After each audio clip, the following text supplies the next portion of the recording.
សួស្តីទាំងអស់គ្នាថ្ងៃនេះខ្ញុំមកធ្វើការបង្រៀនវេយ្យាករណ៍ដែលមាននៅក្នុងសៀវភៅ Minna no Nihongo សូមមើលមេរៀនទី1ទាំងអស់គ្នា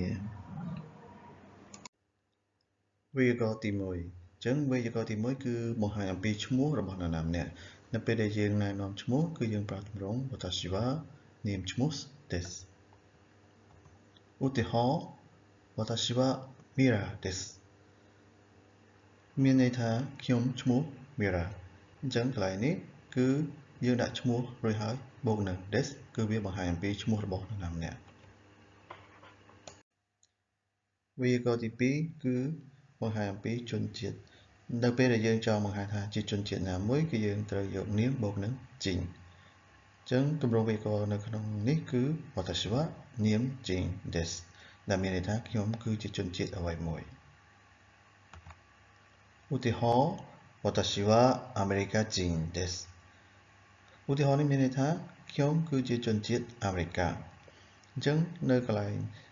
នាម desu ហ្នឹងគឺយើងអាចដាក់ជនជាតិផ្សេងក្រៅពីអាមេរិកគឺអាចជនជាតិខ្មែរជនជាតិវៀតណាមឬក៏ជនជាតិណាមួយបាន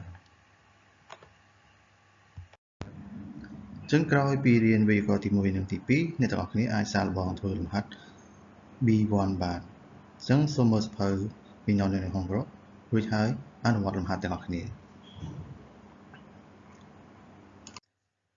វេយ្យាករណ៍ទី3គឺតាក់ទងទៅនឹងនាមមុខរបរអញ្ចឹងនាមមុខរបរនេះគឺយើងប្រើដូចនឹងវេយ្យាករណ៍មុនដែរគឺមានទម្រង់ Watashi wa នាមមុខរបរ desu ឧទាហរណ៍ Watashi wa gakusei desu អញ្ចឹងឃ្លានេះមានន័យថាខ្ញុំគឺជាសិស្សអញ្ចឹងពាក្យថា gakusei គឺបង្ហាញអំពីមុខរបរអញ្ចឹងក្រៅពីពាក្យ gakusei យើងអាចប្រើប្រាស់ពាក្យផ្សេងទៀតដូចជា sensei ឬក៏ kaishain ជាដើមបានបន្ទាប់ពីរៀនវេយ្យាករណ៍ខាងលើហើយអ្នកនរគ្នាអាច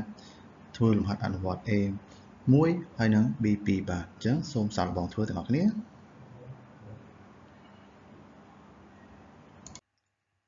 វេយ្យាករណ៍ទី4គឺតាក់ទងទៅនឹងទម្រង់បដិសេធអញ្ចឹងនៅក្នុងទម្រង់បដិសេធសម្រាប់នាមគឺយើងប្រើ ja arimasen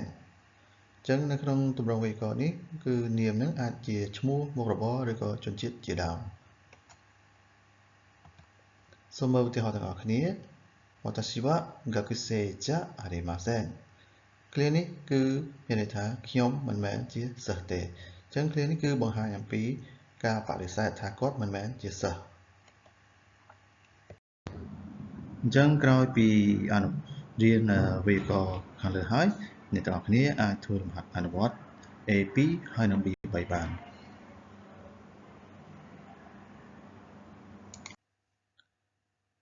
វេយ្យាករណ៍ទី5គឺជាវេយ្យាករណ៍ទាក់ទងនឹងឃ្លាសំនួនរបស់នាមក្នុងករណីដែលមានឃ្លាសំនួនដោយនាមបែបនេះ